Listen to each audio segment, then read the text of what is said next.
Hello and welcome everyone to episode 181 of Navigating Now. My name is Leila Mohaddes. I'm a consultant here at Thoughtium and I'll be your host for today. As a reminder, we go live every week at 3 p.m. Central, and you can find all of our episodes at thoughttium.com/live. I am so excited to welcome our guest for today, Adam Boggs. He is CEO at Meahana and author of The Business Artist, which I just finished reading a couple weeks ago.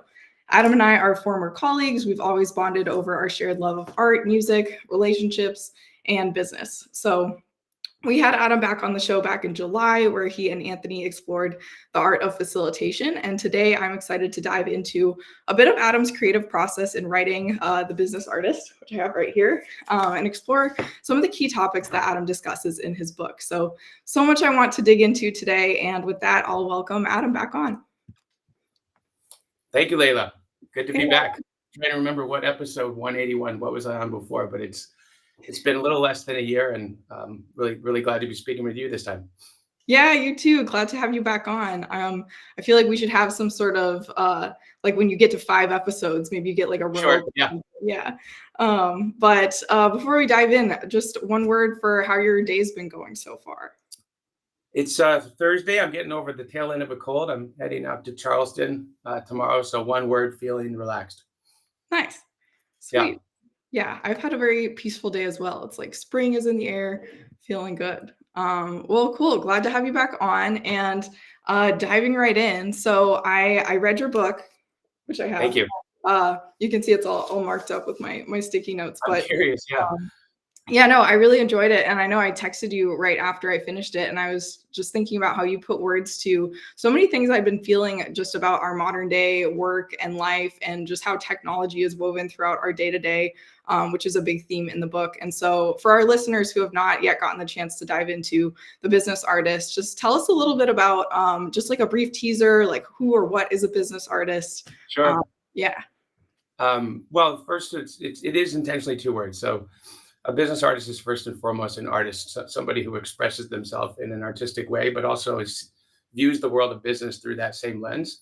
The best way to think about it is if you go to an AI tool and you say, give me something in the style of Leila or Beethoven or Dali, everybody has an in the style of themselves. It doesn't have to necessarily be the corporate playbook, the structure that you've been applied to. So business artist is mostly just about yourself and expressing yourself in an artistic way. I love that. Yeah. And speaking of art and in the style of one quote you cited from Picasso that I love in the book is the purpose of art is washing the dust of daily life off our souls. Sure. And so I know you're a fellow musician. I'm a musician. Tell us a little bit about your artistic history. And I guess, when did you first consider yourself to be an artist? Wow. Great question. My twin brother and I used to be, competitive with the drawing and the scribbling, but I'm joking. I did, however, get an Indiana Artist of the Year in 4th grade that I hold over my wife's head. She's a creative director and an actual artist, but it didn't really start to click for me until I got sort of into music. I would say, I sang, I was in musical theater. I liked to perform and be into stage art, but music has so much feeling attached to it. It's not just a visual medium. I think music has a nostalgia vibe to it. You can sort of be present in the current moment, but also remembering a past moment and maybe even thinking about a future moment. And so once I started to play music for myself in that way, I started to see the world through a kind of a different artistic lens. The other thing I would just say is that I'm married to an artist. My wife she's a graphic artist, and she's a creative director at Walmart right now. When I was in my late 20s, early 30s, she would take me around to all these different art museums and places you've gone to before. And you're like, I don't know, it's history, it's interesting. But she would actually explain to me the theory of all these different aspects and why this style meshes with that. And then you translate that into, the way you view food in a different region of the world. So art's kind of all around us, but I don't know if there was one point in time, maybe other than just when music theory finally clicked for me. Yeah. I remember when music theory kind of started clicking for me back in high school. I took like a music theory AP class, and it was kind of like, oh my gosh, it's math and music. Yeah. And it's all connected. So I resonate with that for sure. And actually, it's funny. While I was reading the book, at one point, I had kind of gotten through maybe the first 3rd. And in the book, you have this section where you say like, oh, like put on some jazz, like, Yeah. and cozy, like get settled in. And I did that. And afterward, I was feeling like very creatively inspired. I actually sat down at the piano and I wrote a song, and I hadn't written a song in a while, maybe like almost a year. And I used to Nice. compose a lot more. And I wrote a song for my fiance. Actually, I think I might maybe play it at our wedding. We'll see. But Oh, know that's that, very touching. You yeah, should. I got Yeah. inspired. So yeah, your love of art and music definitely comes through the book. So Well, cool. So I guess one thing I wanted to dive into a little bit deeper was around flow state. So flow yeah. state is something you go into depth about in the book. It's like right in the middle. It's a lot of the meat, Yeah. and Great. Yeah. concept I'm not sure everyone is totally familiar with. So maybe first, could you tell us a little bit about flow state, what it is, why it's important, just Yeah. a bit of a primer. I'll give you the scientific explanation, and then we can talk about where the book goes. So you have, as human beings, we have three networks of our brain. We have the executive network, which is our prefrontal cortex. It controls what we're thinking about right now. It has logic and reasoning and language. It has pattern recognition. Then you have this sort of imaginative network, and then you have a salience network, which is emotions and feelings. Right? It has no thought or reasoning. Flow state is essentially this space and time that your brain gets into where you're no longer thinking, you're sort of reacting, or you're doing, you're just sort of in the moment. You're in a kairos kind of state of mind. For you on a piano, it might be that you're playing, but you're not really thinking about what you're getting into. For a person on stage delivering a keynote, it could be when their heart rate is finally calmed down, and if afterwards somebody will say, "God, that was a cool story you shared," and that person may or may not remember that they even shared that story because they were kind of in that state of flow. It doesn't have to be a live situation, though. It could be an asynchronous thing when you're writing a piano song for your fiance, right? But Mhm. it's these moments in time where you're not thinking about what you're doing. Your body's just sort of in the flow, so to speak. And there's a lot of really great examples in professional sports and athletes and jazz musicians and rappers. Yeah. Yeah, and I definitely I know that feeling, right? And sometimes it Yeah, happens at work when I'm maybe facilitating a session, we're having a great discussion, or even when I'm at the piano and I'll like pause and I'll be like, "Oh man, I wish I could remember what I just did because I think it was good, but it's gone yeah, now." So it's a really interesting feeling when you're not thinking, you're just doing. And so I want to get a little bit meta now because cool. so much of your book relates to creativity and flow, but I want to talk about kind of your creative process Yeah, of writing the book. And so tell us a little bit about that process, like what was challenging, how did you kind of get into that creative sure. flow? Yeah. How did you know when you were in it in terms of putting the book together? Yeah, and so everybody processes differently. I'm definitely not like a Microsoft Word blinking cursor. Let's now come up with brilliance.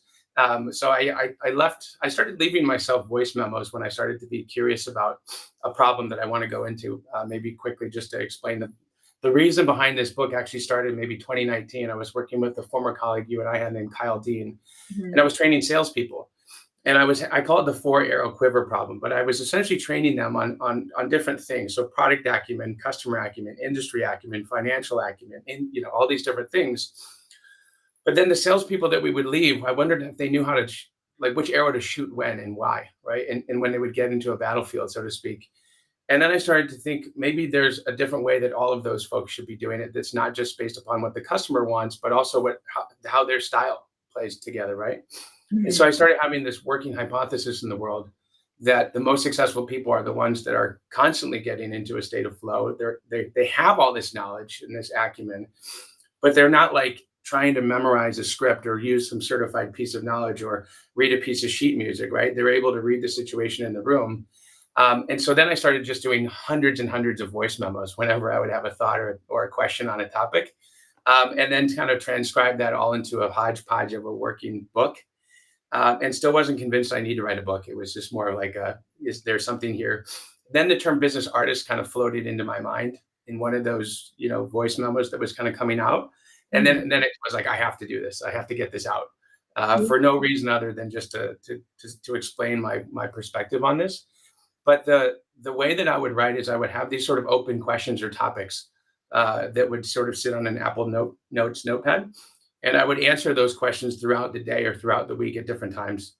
because it wasn't like one answer to a question. It was lots of different answers that maybe somewhere in there is an interesting point to put about in the book. So many, many years, I would say, of that. And then eventually, as you know, Leila, working together at BTS in the bullpen, I was constantly workshopping Mhm. ideas with all of you and saying, am I alone in this thought, or is this interesting here? Right. So a lot of that kind of, collective work. Yeah. Yeah, and I remember some of those conversations and, kind of starting to draw that parallel between, like, jazz and, Yeah. like, sales and just and work, and, maybe could you, expand upon maybe a little bit of that parallel of finding your own style, and, Yeah. like, in improvising and just kinda, like, how that has evolved for you over time? Well, I think this goes into the level of fulfillment that you get from being a creative person.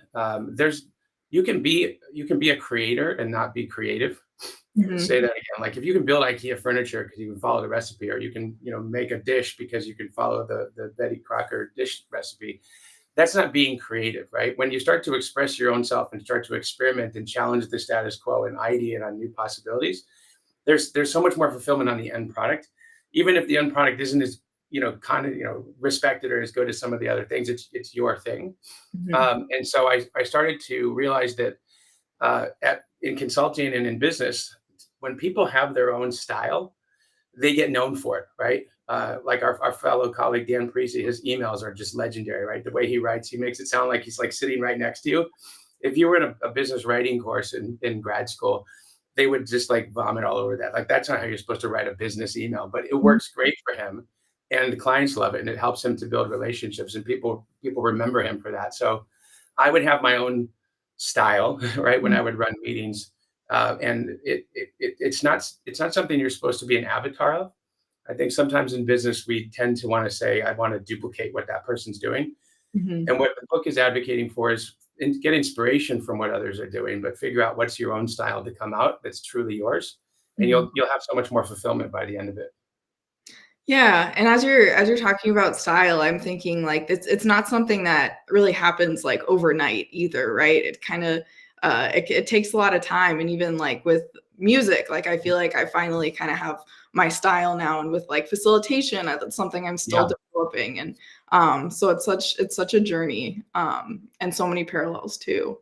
yeah, But I want to kind of circle back to our flow state sure. conversation because I know it's crucial. It requires a lot of us. It requires a lot of time, a lot of mental energy. I'm thinking about kind of our modern work culture, right? I found often with clients, even with us sometimes at Thatium, it's like you've got a day and you've got this big stack of meetings and you're Yeah, content switching between a lot of different things. And I'm sure a lot of people on the line can probably resonate with that.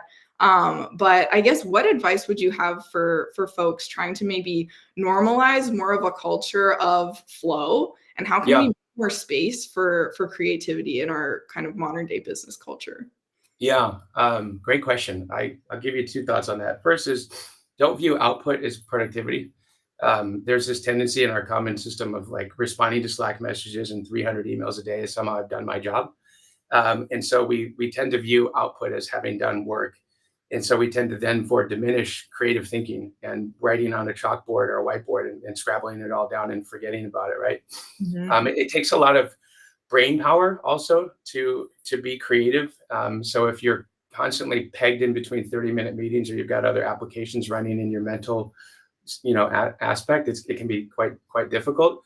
So the, Mhm. the first is give yourself permission to have space. Like find the space to do it, but don't waste it. Like go outside, listen to music, go a different way. So go someplace you haven't explored before. Don't just like I hate when people say like I'm going to block 2 hours for creative time, because creative time might happen, at times that you don't expect it to. So you just have to know when it's there, when your energy's right, to take advantage of it, right? Um, Everybody has different, circadian rhythms. Sometimes after 4 o'clock, I'm just completely fried.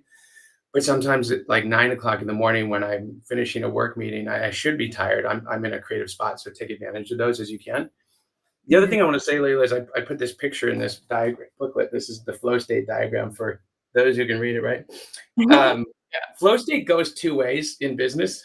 So on the top right is when you're in flow state, when you and your customer you both have like a high desire for something innovative and new, and you have a high competence on both sides to be able to get it done. And particularly in client service work, I think sometimes that we have a huge competence as a consultant, but maybe our clients don't want something that's never been done before.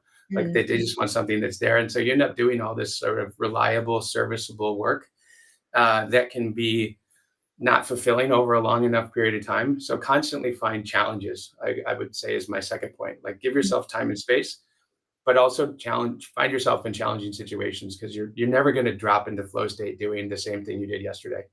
Yeah. Oh, I love that so much. Thinking back to kind of like the first part, there was one part in the book where you were talking about kind of that concept of like output.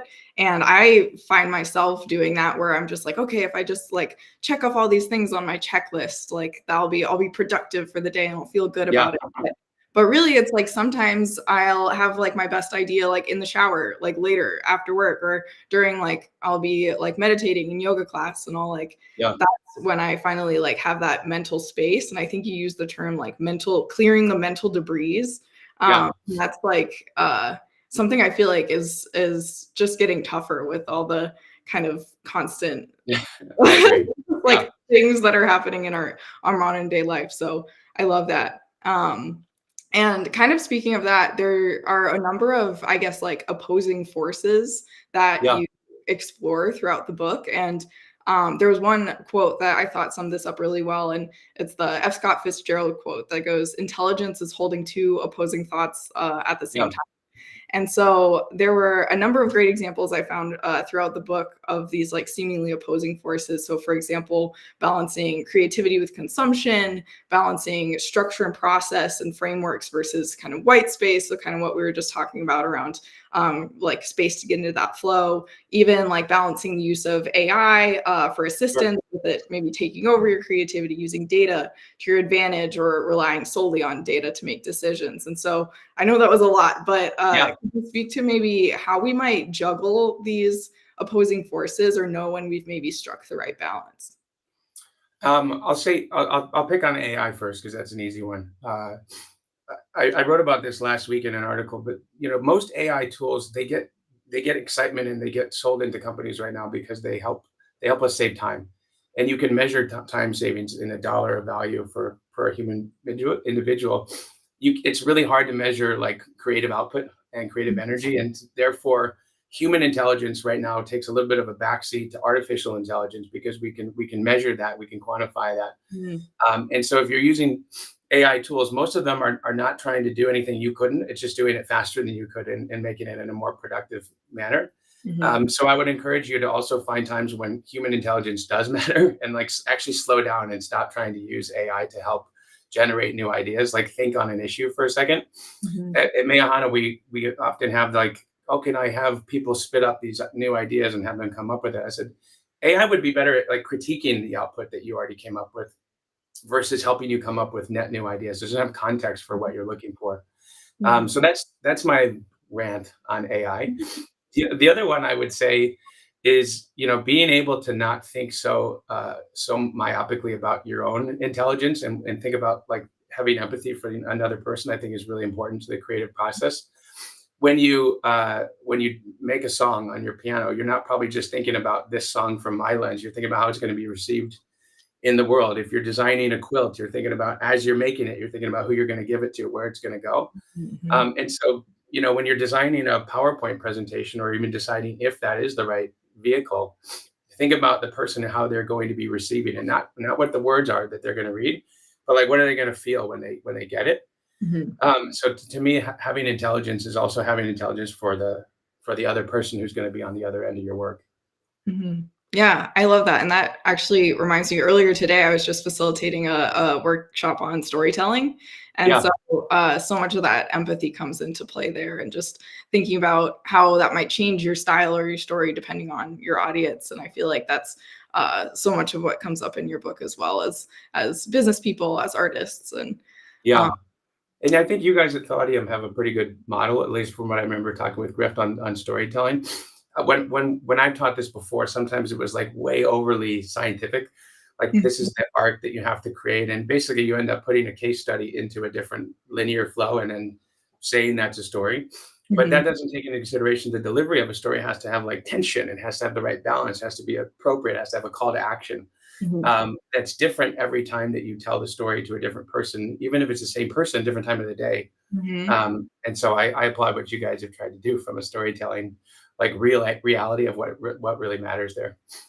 Yeah, yeah, and I think our approach too is, like you said, kind of more like pillars or key ingredients rather Like principles. Yeah. rather than a structure or framework. Getting back to that Sure. balance again between Well, dude, that's the hard part with this book. So for those who haven't read it, which I encourage you to, the book is sort of setting in three sections. The first section is like, how did we get to this reality? The second part is, what is a business artist and that pathway forward? And the third one is, if you choose to do it, sort of a how-to. But being an artist, you can't tell somebody how to be an artist like you or me. You can give them the principles and the inspiration and the tools and techniques, but this isn't like a management, playbook. Here's the 1, 2, 3, step 4, 5. Now you're a business artist, at all, right? And so a lot of people asked me when I was writing this, where's the framework? How do I learn how to be a business artist the way that you are? And I'm like, well, artists aren't like other people. They're inspired by other people. They actually move industries forward because we give them permission to do so. So we don't want actually somebody to be a creative person exactly like somebody else is. Yeah, it's crazy how much of it is just like be yourself, and that's what I love about it. Sure. Well, I do have some rapid fire ending questions, unless you had anything else to add, burning, that our listeners should know about you, about the business artist, about anything else you wanted to touch on today. Well, maybe just a reflection. So this is my first time I've written a book, and the business artist was kind of a passion project turned into a book. There's no sort of business angle, but there is a community angle behind it. And so I do put out on LinkedIn and a sort of a newsletter. And one of my favorite things that I've enjoyed is people who I don't know who they are subscribe to this newsletter, and I'll reach out to them, and I'll find somebody in Europe or different parts of the world that maybe they haven't read my book, but have read some of these things. And if you're one of those people, I'd love to meet you. I just really enjoy chatting with other business artists and other creative people that sort of see the world through an artistic lens, and just wanted to share that as well. Yeah, for our listeners, where can we find the newsletter? So you can go to adamboggs.io, which is, I don't know, all these tech companies use .io, so I went for that. So adamboggs.io, you can subscribe.